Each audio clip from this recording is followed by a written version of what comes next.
Alright, we're going to do a little bit of maintenance to the mower deck, and I'm going to be removing it.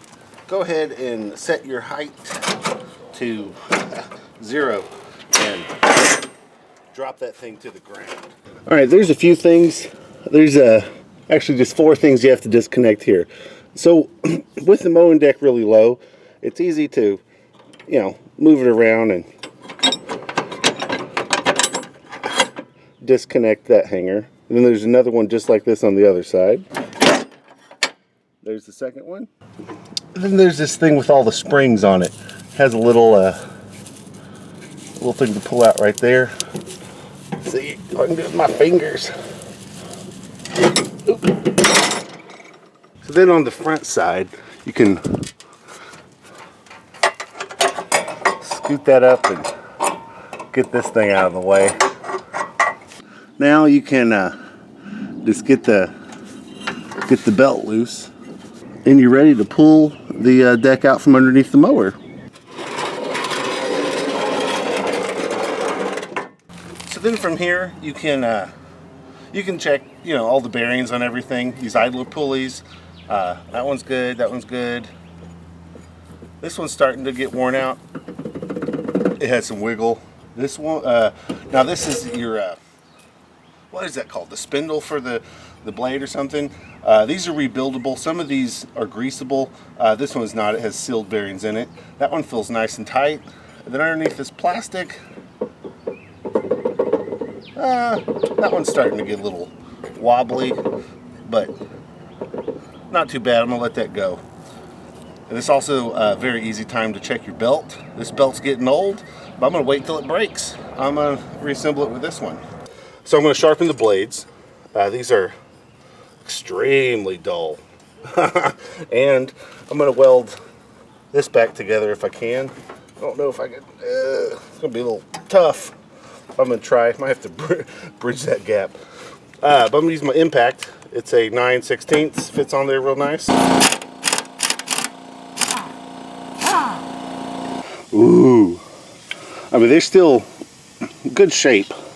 They're just dull as hell, so I'm going to see what I can do with that. Looks like we've hit some big stuff in the past. I'll just work that out best I can.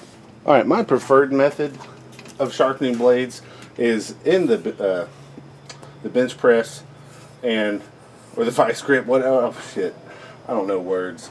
And then using like a grinder and working it out that way. But I don't have any grinding blades on me. I've sent everything to my dad's house. Actually, they're his tools to begin with, except this is one that could stay at my house. But long story short, I borrow a lot of tools from my dad, and they're not always here when I need them, and they're not always with him when he needs them. So I'm going to be grinding this on the bench grinder. Alright, it's coming along. This is the second blade. It's had to have quite a bit of correction here. But I moved out the guide a little bit so I can get more of an angle that I like.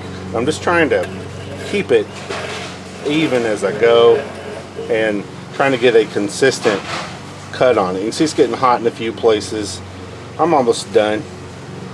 That side I was like, yeah, whatever.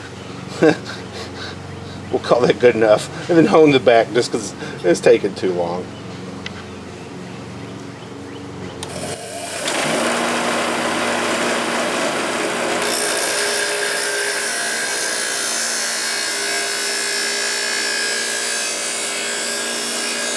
Alright, you aren't going to learn anything from me welding because I'm pretty terrible at it. But this, I had to squeeze it together, and I tacked it a little bit already. I'm going to flip it around and try to, I think I got my curve on my nail. I didn't need it because it stayed straight. But I'm going to try to weld a nail in from the other side, just help bridge that gap. Let's see if it stays.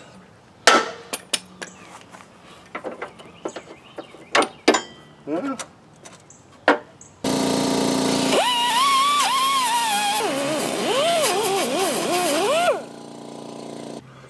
Alright, little something like that maybe.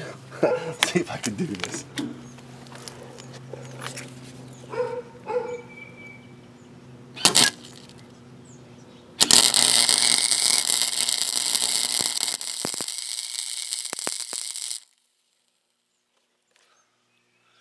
Yeah. I don't think I made penetration. Let me slow down the wire speed. I can't get hot.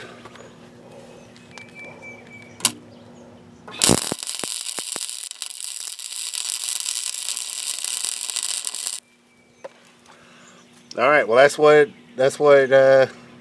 my daddy gets. Is the ugliest weld you've ever seen. You can't really see it, but there's a grease zerk right here. It turns out, it's all coming back to me now.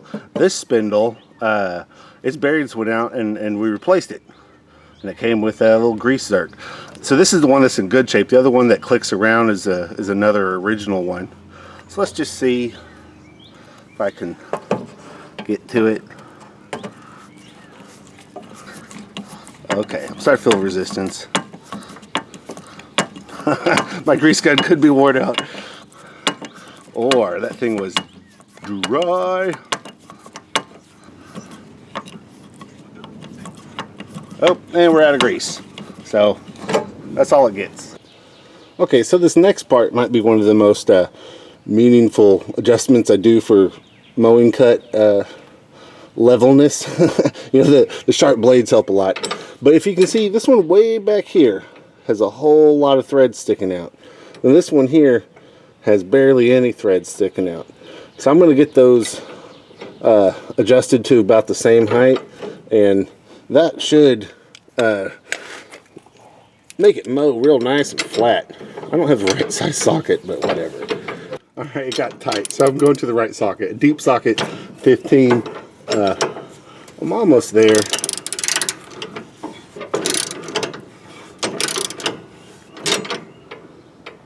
Yeah, that looks identical to the other one now. I'm actually counting the thread on the top because that's easier than this. I got just one thread sticking out the top on both sides. So that looks good to me. Yeah, so let's start doing everything in more or less reverse order. Get that front hanger on. So I'm picking it up with one arm and trying to get it lined up. Yeah. Let's see if we can go ahead and get this.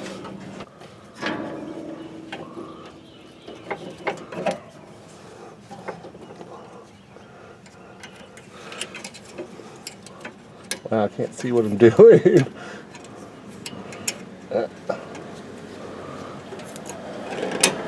Okay. Go right on this side.